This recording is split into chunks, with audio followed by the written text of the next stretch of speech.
So, I've had this game for a long time, since it came out, I believe, and the DLCs and the game itself are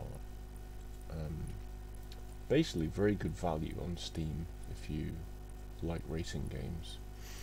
And assuming you get the DLC, I'll go through a few things. So, under the DLC, you will get a lot of these tracks. I've added some extras from places like Race Department, where you can get people have modded tracks and built tracks. So in the original game you got the 2006 tracks, I believe, and 2007 tracks. The DLCs tended to give you other map and track packs.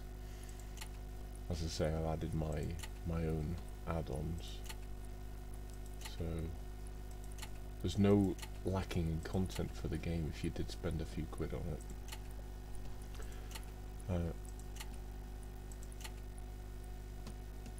I'm just whizzing through the tracks here to give people an idea of how many tracks you've got going on. So if you enjoy racing, virtual racing, then there's plenty in the game to get your teeth into. In addition, when you pick a track, let's try Czechia as an example. Your cars appear in this area here, so you've got the car filter. These are the cars I've added, and also the DLC cars. So there's a lot of classes of cars in here. Each class has the cars underneath it, so, and you basically just add them here, minus them, but you'll have to have one class as a base to work off. So you can change the cars that are going to go to that track, and I'll take the WTC Extremes because they are a lot of fun. What have we got here? 600 horsepower, plenty of torque, and 1,000 kilograms weight. So let's pick that car. Let's do it. Realism settings. So I'll do 10. No, let's do 5 laps. Let's max out the AI strength. 110%. We don't want damage sensitivity, because if you have a bump, then it's going to be all over. ABS, yes. Stability help, yes. And then host.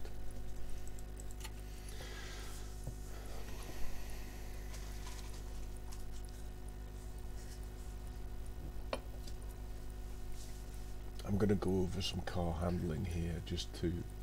So I've only ever played on keyboard on the game, and most people who play have a wheel. And there's plenty of taunting going on between people who've got wheels and keyboards, but anyway, I've used a keyboard for a long time, so it's not the best, but I like it.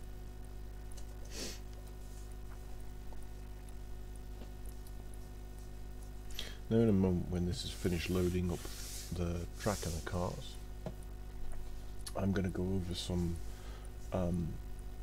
car setup things that I'm not going to say they follow the rules that other people advise.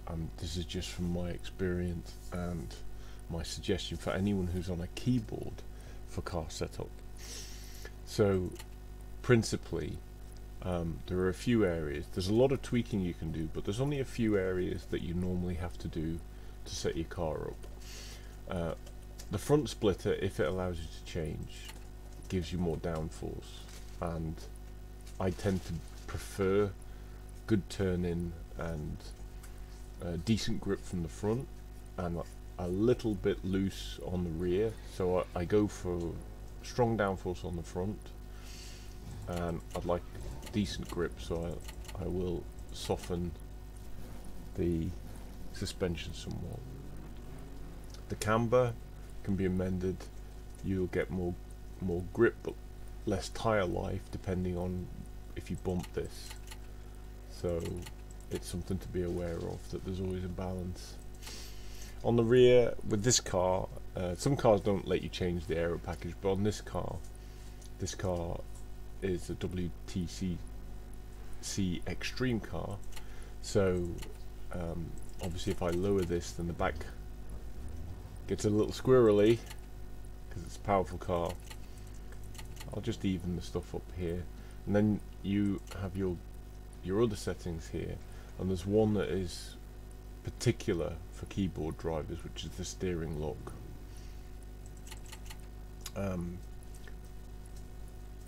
When you're driving the car, if you find that the steering is too quick or it's throwing you around too much, lower this.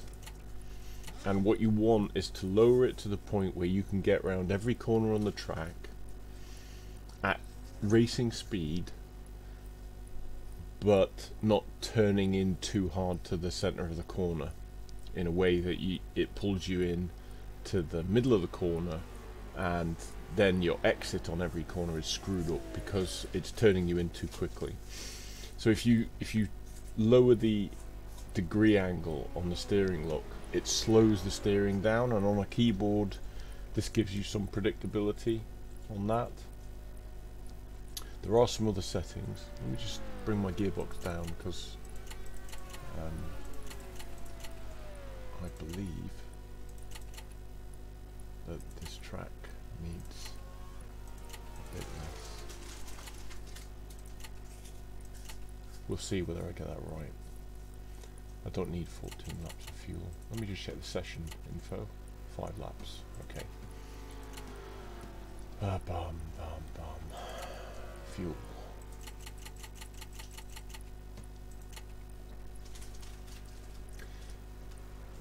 Now there are a few other areas if you're going to use a keyboard that you can check. So under control settings, default keyboard. Let me go to advanced here. There are a few things that you can check here. And in the test zone, so I tend to use my cursor keys for left and right. So right, left, right. And it gives you an indicator as to how severe, when you press the key, how hard the wheel is turning or how fast the wheel's turning.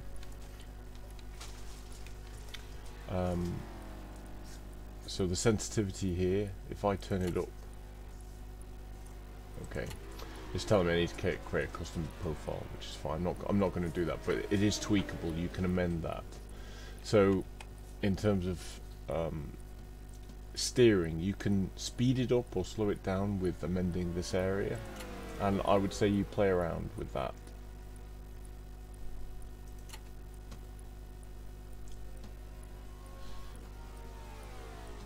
I'll delete that custom. I don't want the custom.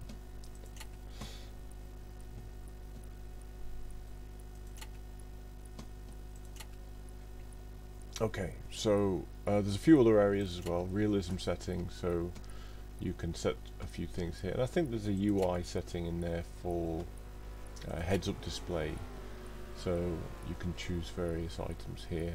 And there's also one which may not be available to me here. Let me check. You can change the seating position so that the cockpit view is amended, and I would say that it's worth having a look in there patiently to try and set the cockpit view up so you're happy with, you've got your field of view and things like this that you can amend. Anyway, so to get back to the car steering and the other factors, this is obviously one of the fastest cars in the game, so it's pretty rip snorting in terms of. So what you're looking for is a car that turns in like that at racing speed. It turns in enough, but not too much, if that makes sense. So it's kind of balanced in terms of how it turns in.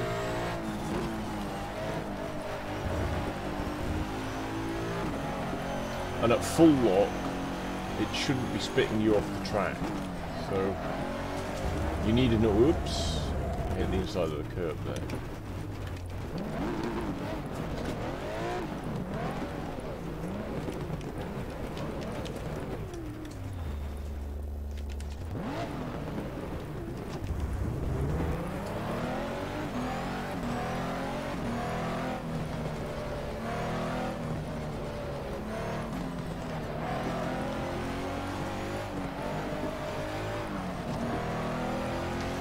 So I think I've got this set around 12 degrees. I think I've got this car set to at the moment, which doesn't.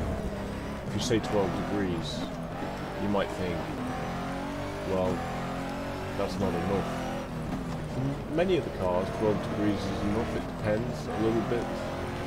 Between 12 and 14, I would say.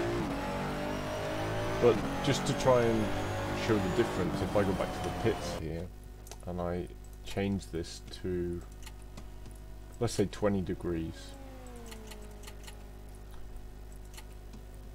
and then I drive,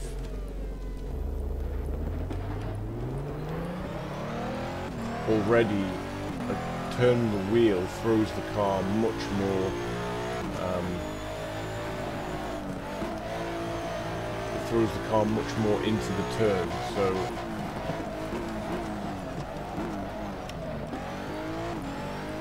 now sometimes on twisty tracks you may want that, but generally I would say set the steering down in terms of degrees. Ooh, twitchy. Set the steering down so that it's slow enough to let you control the car and fast enough to help you around the corners.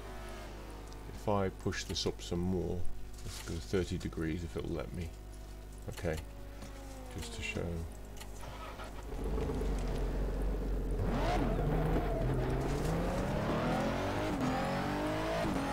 Also, oh yeah, this is turning very fast now. As soon as I touch the key, it's, yeah, now I'm into the,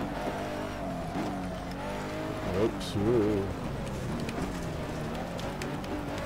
Yeah, you could only do this on a steering wheel now, I think, because, whoa, shit.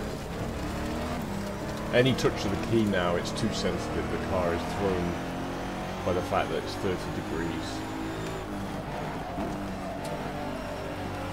Ooh. And I think lots of people stop playing when they try the game out because they don't get the car just down-tuned to a stable place when they set the cars up. And you do have to do a little bit of car setup. If you just drive straight off the bat on a keyboard, you're gonna crash a lot, I think. The save, once you have a good car setup, you can save it per track. So you've got your tracks here, and you've got your various cars, so you can save that. And yeah, that's just a quick review of the game setup for perhaps people who try it out on keyboard.